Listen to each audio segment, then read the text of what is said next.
আসসালামু আলাইকুম এভরিওয়ান। ছায়ার বিচারক গল্পের 6 নম্বর পার্ট। তো চলো বেশি কথা না কইয়া গল্প শুরু করা যাক। তিনটা ছেলেকে বাঁধা অবস্থায় রাখা হয়েছে। তাদের সামনে বসে আছে একজন আগন্তুক, মুখে তার মাস্ক, পরনে কালো হুডি, মুখে একটা মুচকি হাসি দিয়ে একটা কথা বলল, জিসান, মেয়েগুলোকে ঠিকমতো পাঠিয়েছিস তো? জিসান বলল, ভাই, তারা তাদের বাড়ি পৌঁছে গিয়েছে। ছেলেটি বলল, তা জিসান, এই কুত্তাগুলাকে ঘুম থেকে জাগাম, একটু পর তো এমন ঘুমাবে, এখন আর ঘুমিয়ে কি লাভ? জিসান বলল, ওকে ভাই। এটা বলে এক বালতি পানি নিয়ে যেই না ছেলেগুলোর মুখে মারবে, তখন আগন্তুক জিসানকে থামিয়ে দিয়ে বলল, আরে আরে কি করছিস? এত জঘন্য পানি ওদের মারলে ওদের সমস্যা হবে তো, একটু পিওর ভালো পানি মার মুখে। এটা বলে আগন্তুক মুচকি হাসি দিল। জিসানের বুঝতে বাকি রইল না তাকে কেমন পানি মারতে বলছে। তাই সে এক বালতি গরম পানি নিয়ে আসলো। তারপর তার মধ্যে মরিচের গুঁড়া আর লবণ মিশিয়ে দিল তিনজনের মুখের উপর ছিটিয়ে। সাথে সাথে তিনজন চিৎকার দিয়ে উঠলো। তাদের চিৎকার এতটা জোরে ছিল যে ঝিঝি পোকা নিস্তব্ধ হয়ে গেল। তাদের মুখে ক্ষত থাকায় তারা ব্যথায় কাতরাতে থাকলো।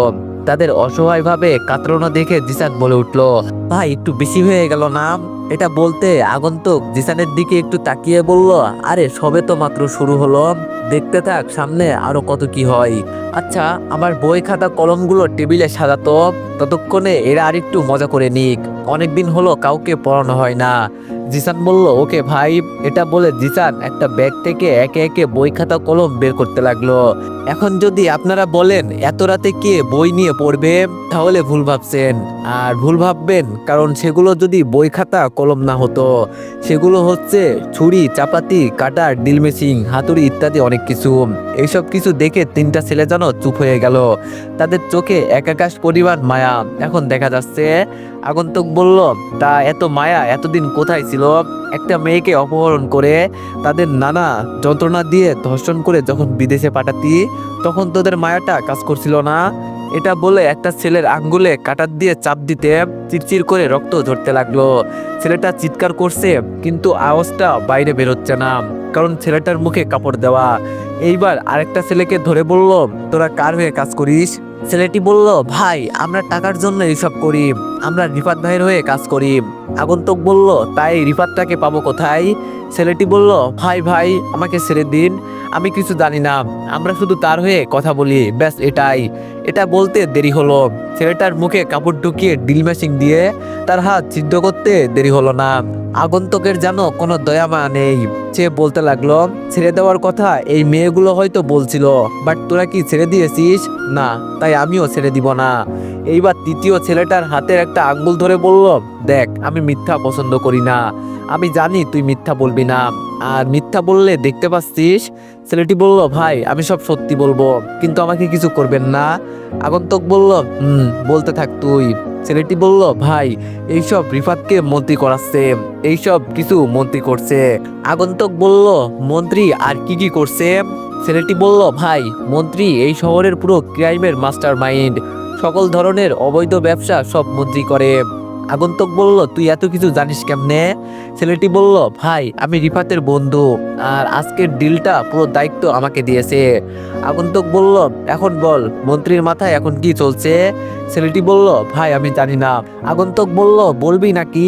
মানে হচ্ছে সবচেয়ে বিশ্বস্ত বুকমেকার, পিএসজি এবং সিরিয়া এই অ্যাপের অফিসিয়াল পার্টনার। এই অ্যাপে আপনি cricket, football, tennis live match দেখে এবং তাদের ভবিষ্যৎবাণী করে সহজেই অর্থ উপার্জন করতে পারবেন। সেই সাথে বিএমডাব্লিউ গাড়ি, আইফোন, ল্যাপটপ এবং আরও অনেক নগদ পুরস্কার জেতারও সুযোগ রয়েছে। এই অ্যাপটিতে আপনি ক্র্যাশ ক্রিস্টাল 21 ইত্যাদি গেম খেলে সহজেই আয় করতে পারবেন। আপনি বিকাশ, নগদ, রকেট, ব্যাংক, ক্রিপ্টো, পেপাল এবং অন্যান্য সহজ পদ্ধতির মাধ্যমে সহজেই আপনার জেতা টাকা তুলতে পারবেন। এখানে আপনি 24 ঘন্টা 7 দিন গ্রাহক সহায়তা পাবেন। তাই এখনই গুগলে অনেক সার্চ করে প্রথম ওয়েবসাইটে গিয়ে রেজিস্ট্রেশন করুন। আর হ্যাঁ, রেজিস্ট্রেশনের সময় আমার প্রোমো কোড VOTO7 ব্যবহার করে প্রথমবার ডিপোজিটে 20,000 টাকা পর্যন্ত পান। ছেলেটি বলল, না না ভাই, বলছি, মন্ত্রী কি করছে তা জানি না, কিন্তু টাইগার আর মন্ত্রী অনেক বড় একটা প্ল্যান করছে। আর টাইগারের পা। ছেলেটা আর কিছু বলতে পারলো না, তার আগেই তার মাথা থেকে রক্ত বেয়ে পড়ছে। এটা দেখে আগন্তুক কিছুটা চমকে, আর দুইটার দিকে তাকাতেই দেখে তাদেরকেও গুলি করা হয়েছে। এটা দেখে জিসান আর আগন্তুক কিছুটা চমকে যায়। জিসান বলল, ভাই, এটা কি করে সম্ভব? এখানে তো আমরা ছাড়া কেউ নেই, তাহলে এদের মারলো কি করে? এটার জবাবে আগন্তুক কিছু বলতে যাবে, তার আগেই তার ফোনটা বেজে উঠলো। আগন্তুক কি জানি ভেবে ফোনটা রিসিভ করতে ওপাশ থেকে কেউ বলে উঠলো, অনেক কিছু জেনে গিয়েছিস ভিলেন, এত কিছু জানার দরকার নেই। আগন্তুক বলল, সবে তো শুরু, সামনে তোর অবস্থা কাইল করে দিব টাইগার। টাইগার হেসে বলল, তুই তো মাত্র কচি ফুল থেকে ফুটা ফল। আগন্তুক বলল, তো কি হয়েছে, মনে রাখবা কচি ফুল থেকে ফুটা ফল কেউ খাইতেও পারে না, গিলতেও পারে না। টাইগার বলল, শোন, আজকের মতো ছেড়ে দিলাম, সামনে আমার কাছে বাধা দিলে এই তিনজনের যেমন খুলি উড়িয়ে দিয়েছি তেমন করে তোরটাও যাবে। আগন্তুক বলল, সেটা দেখা যাবে কার খুলি কে উড়াই। এটা বলে ফোনটা কেটে দিল।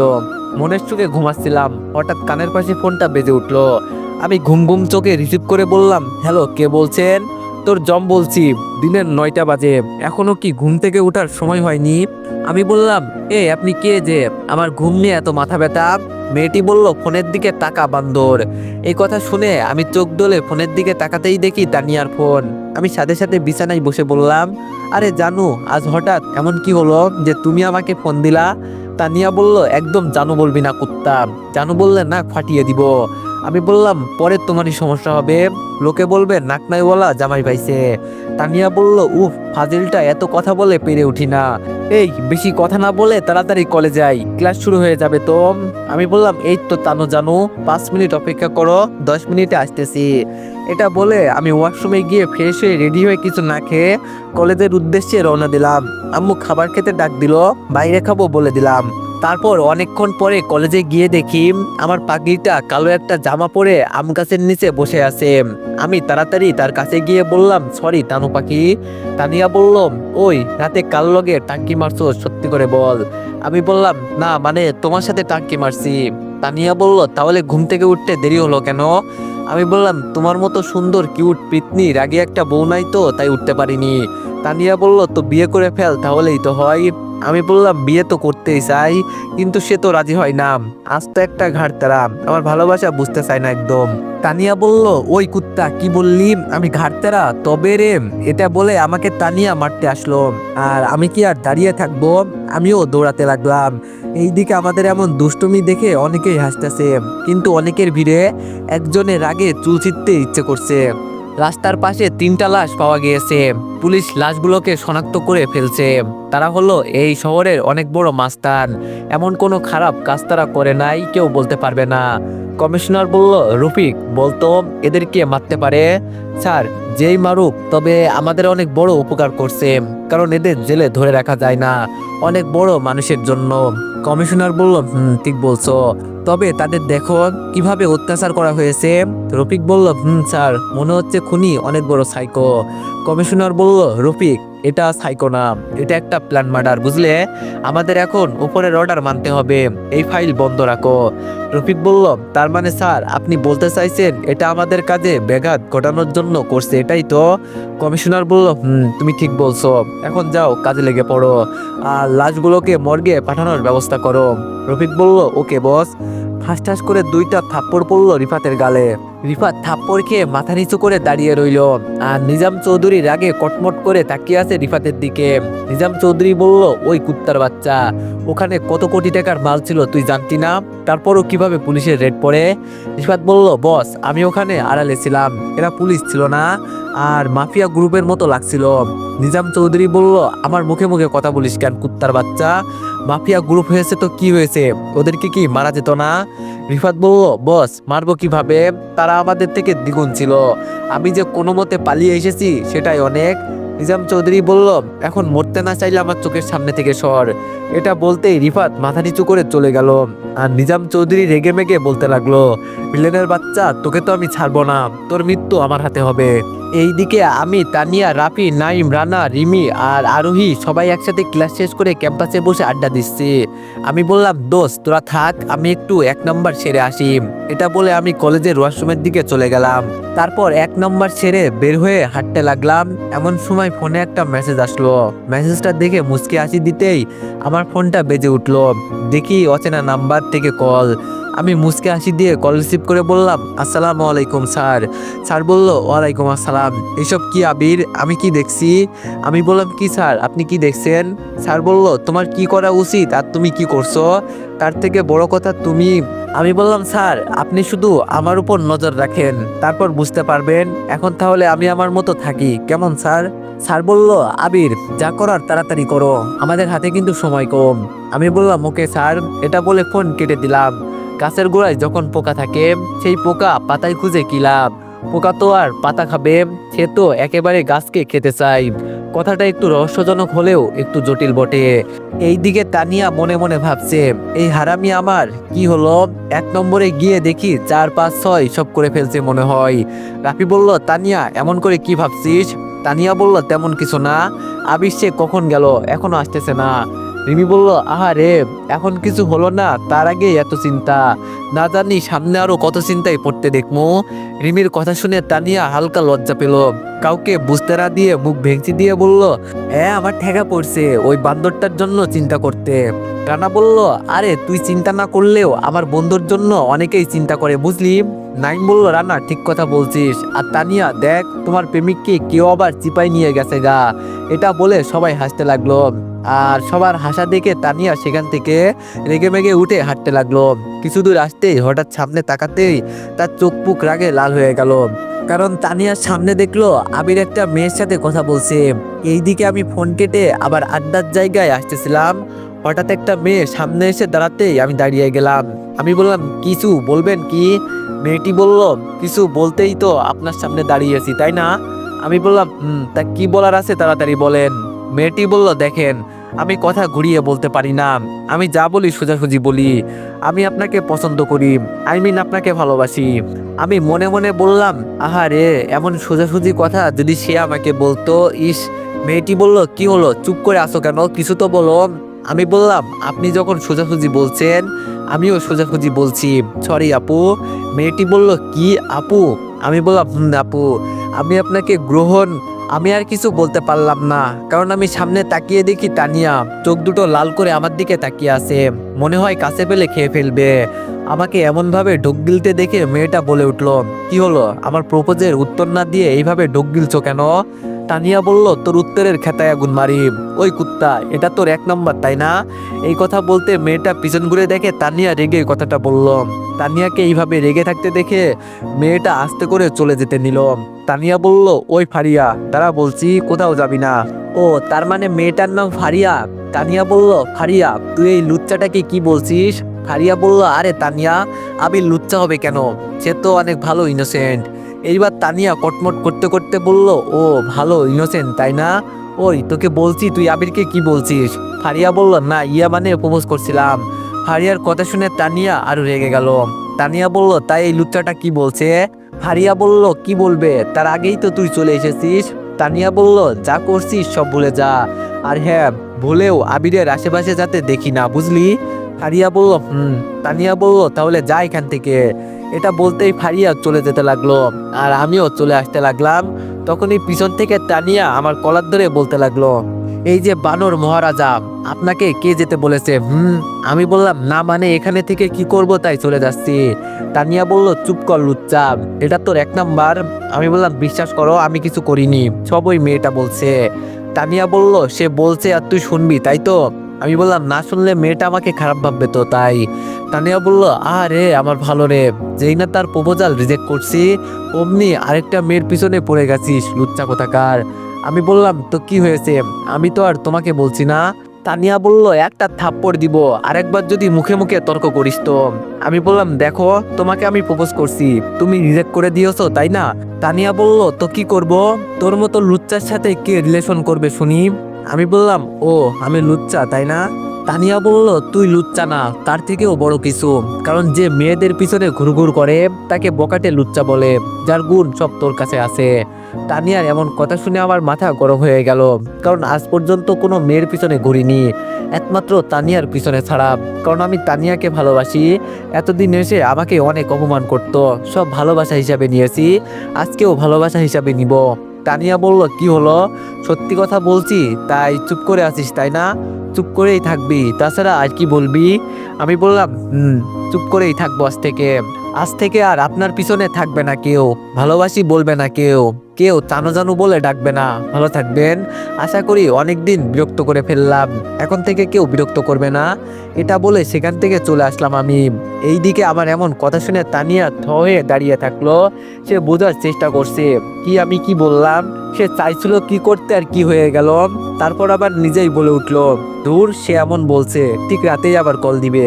এটা বলে রিমির কাছে যেতেই রিমি বলে উঠলো, কিরে আবিরের কি হয়েছে, সে এমন ভাবে চলে গেল কেন? তানিয়া বলল, তেমন কিছু না, এমনি ঝগড়া হয়েছে একটু তাই। রিমি বলল, তোরাও আর ভালো হবি না দেখছি। তানিয়া বলল, বাদ দে, চল বাসায় যাব। এটা বলে সবাই সবার থেকে বিদায় নিয়ে বাসায় চলে গেল। এইদিকে আমি বাসায় গিয়ে কাউকে কিছু না বলে রুমে এসে দরজা বন্ধ করে, কি কান্না করবো ভাবছেন? হাহা, কান্না কেন করবো? ভালোবাসি বলে কান্না করে শরীর খারাপ করবো এমন পোলা আমি না। আমি জানি তানিয়া একটু হলেও আমাকে পছন্দ করে, এখন তাকে একটু বোঝাতে হবে ভালোবাসার মানুষকে কষ্ট দিলে কেমন লাগে। এইসব ভেবে আমি ওয়াশরুমে চলে গেলাম। তারপর ফ্রেশ হয়ে বের হয়ে সামনে তাকাতেই সামনে দাঁড়িয়ে থাকা মানুষটাকে দেখে আমি মাথা নিচু করে রুম থেকে বের হতে যাচ্ছি। এমন সময় আমার হাত ধরে ভাইয়া বলে উঠলো, তারা আবির, তুই কি তোর এই বড় ভাইকে এখনো ক্ষমা করিসনি?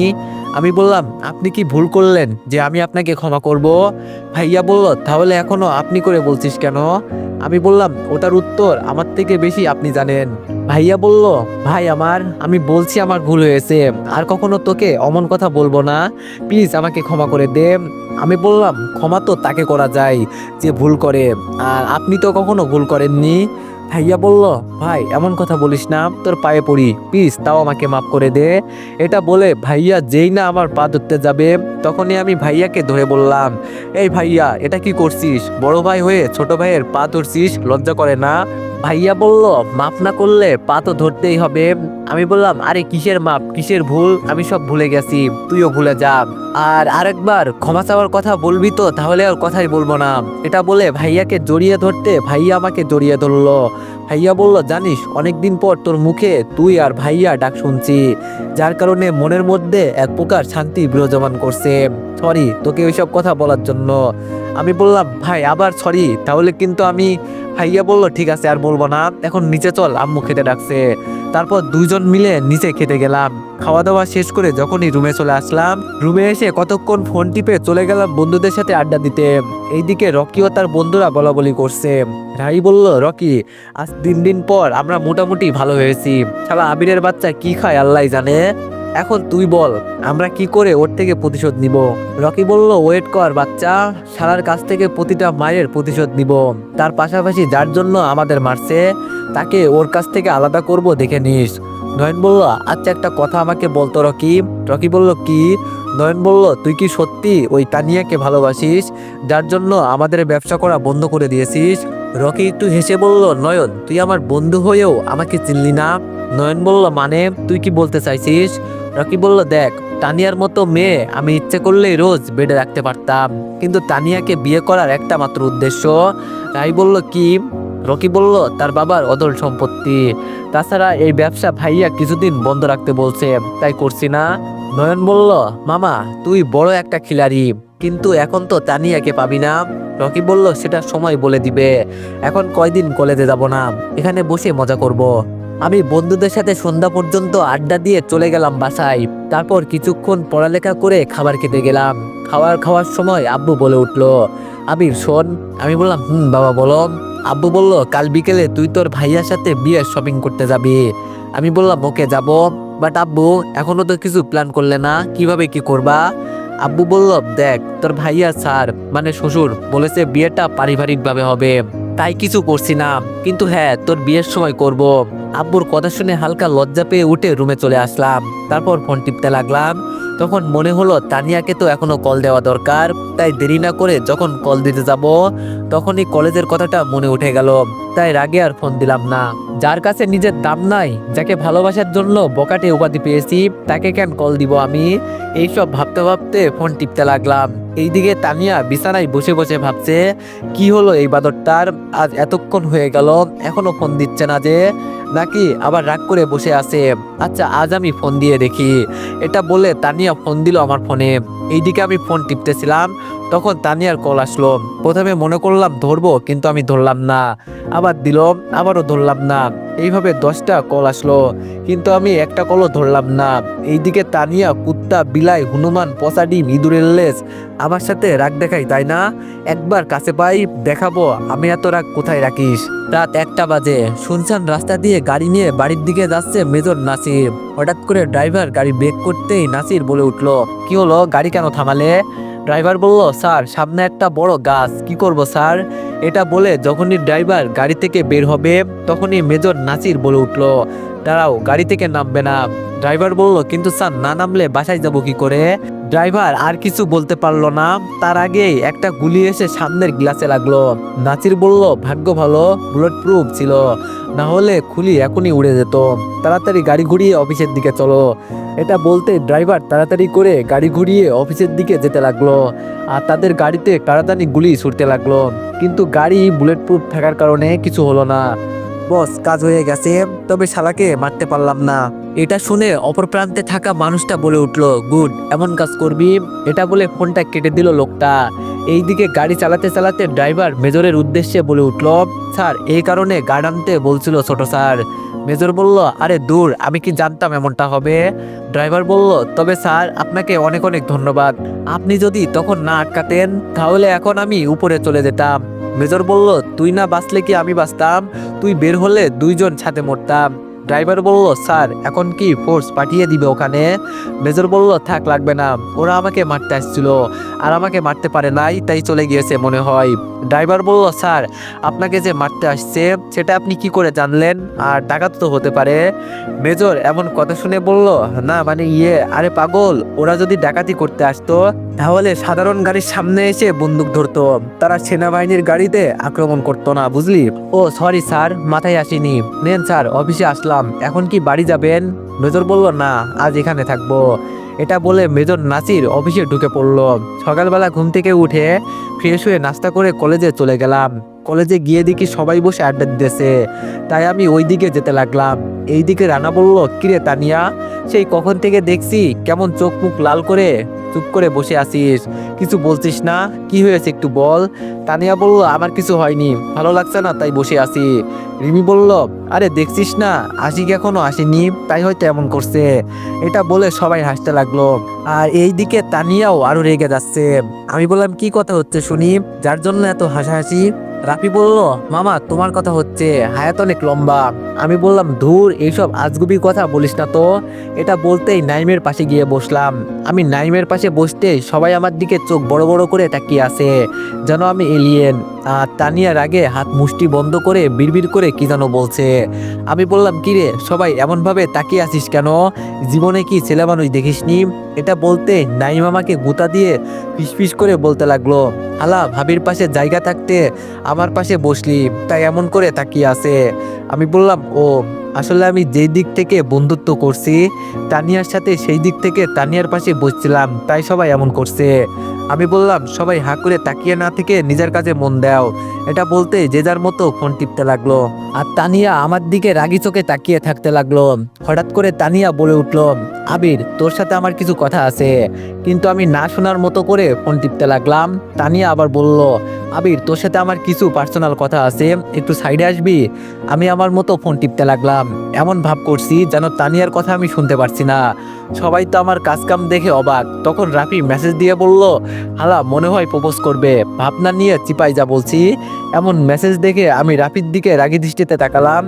এই দিকে আমার এমন কাজ দেখে তানিয়া 360 ডিগ্রি তাপমাত্রায় রেগে গিয়ে চিৎকার দিয়ে বলল, এই আবিরের বাচ্চা, তোকে আমি কিছু একটা বলছি আর তুই ভাব নিয়ে না শোনার ভান করছিস কেন? বলছি কিছু কথা আছে, শুনে যা। তো এভরিওয়ান, নেক্সট পার্টের জন্য সবাই একটু বেশি বেশি লাইক আর কমেন্ট করে দিও। ধন্যবাদ।